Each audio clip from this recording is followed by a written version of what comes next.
Tamil junior November 1981. Get ready. 10 seconds. 5 seconds.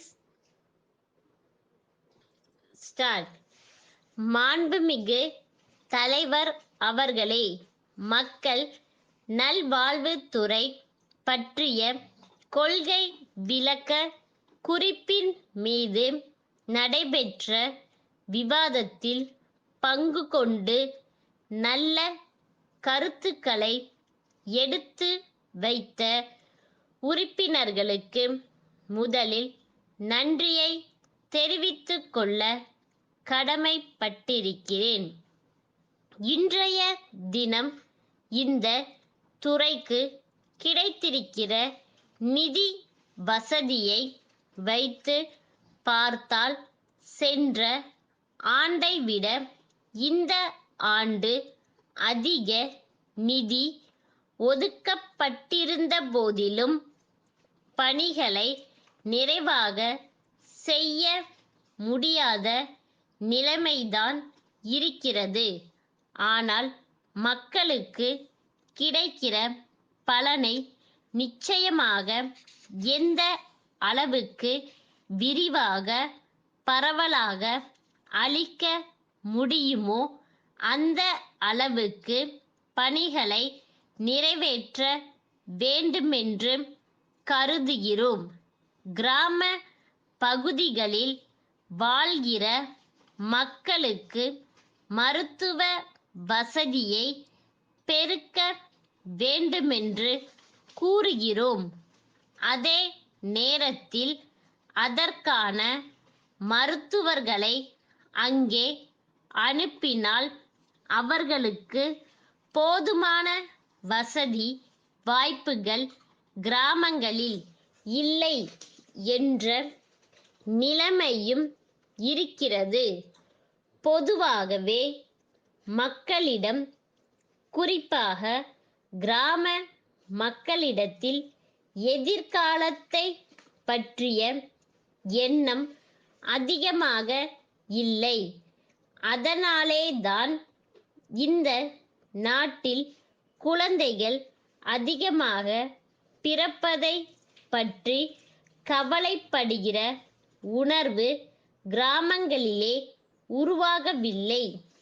ஏதோ சூழ்நிலை காரணமாக குடும்ப நல திட்டத்தை மனதார ஏற்று கொள்கிறார்களே தவிர காரண காரிய விளக்கங்கள் அவர்களுக்கு இல்லை.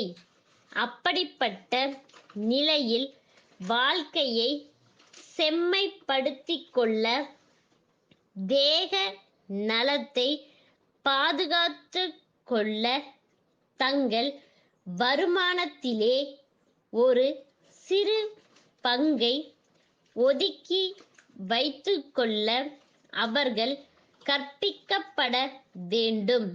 அடுத்து, குழந்தைகளை முறைப்படி வளர்ப்பதில் பெரிய முயற்சி எடுத்து கொள்ளப்பட வேண்டும். குழந்தைகள் உடல் வளர்ச்சியிலே மக்கள் காட்டுகின்ற அக்கறையை பொறுத்துத்தான் அவர்கள் பெறுகின்ற கல்வியும் அறிவு வளர்ச்சியும் கூட அமையும். குழந்தைகளுக்கு தரப்படுகிற உணவு சத்துணவாக இருந்தால் மூளை வளர்ச்சிக்கும் உடல் வலுவிற்கும் அது துணை நிற்கும் என்பதால் சுகாதார துறையில் ஆரம்ப சுகாதார நிலையங்கள் மூலமாக ஓரளவுக்கு தாய்க்கும் சேய்க்கும் இந்த சத்துணவு வழங்கப்படுகிறது. எல்லாவற்றையும் விட பொதுமக்கள் தங்களுடைய தேவையை உணர்ந்து நிறைவேற்றிக் கொள்கிற மனப்பான்மையை என்று உருவாக்குகிறோமோ அன்றுதான் நோய்களை போக்குவதற்கு வழி ஏற்படும். எதிர்கால சமுதாயம் அப்படிப்பட்ட வாய்ப்பினை பெறும் என்ற முழு நம்பிக்கையுடன் உரையை முடிக்கிறேன். சென்னை பள்ளி கல்வி இயக்குனர், கடலூரிலுள்ள தென் ஆற்காடு மாவட்ட முதன்மை கல்வி அதிகாரிக்கு எழுதிய கடிதம். ஐயா, இவ்வாண்டு நடைபெற்ற பள்ளி இறுதி தேர்வுகளின் முடிவுகள் அண்மையில் வெளியாகியிருக்கின்றன. மாநில அளவில் தேர்ச்சி விகிதம் சென்ற ஆண்டோடு ஒப்பிட்டு பார்க்கும்போது மிக கணிசமாக உயர்ந்திருக்கிறது. ஆயினும் தேர்ச்சி விகிதத்தை பள்ளி வாரியாக சென்ற ஆண்டின் விவரங்களோடு ஒப்பிட்டு பார்க்கும்போது ஒரு சில அரசு உயர்நிலை பள்ளிகளில் தேர்ச்சி விகிதம் குறைந்திருப்பது தெரிய வருகிறது. உங்கள் மாவட்டத்திலும் அத்தகைய பள்ளிகள் சில இருக்கின்றன.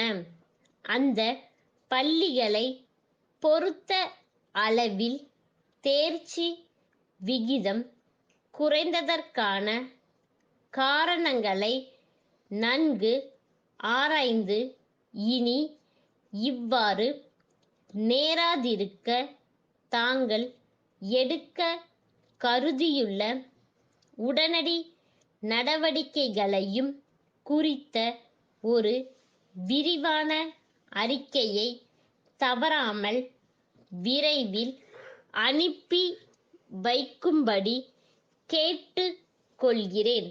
தங்கள் நம்பிக்கையுள்ள ஸ்டா.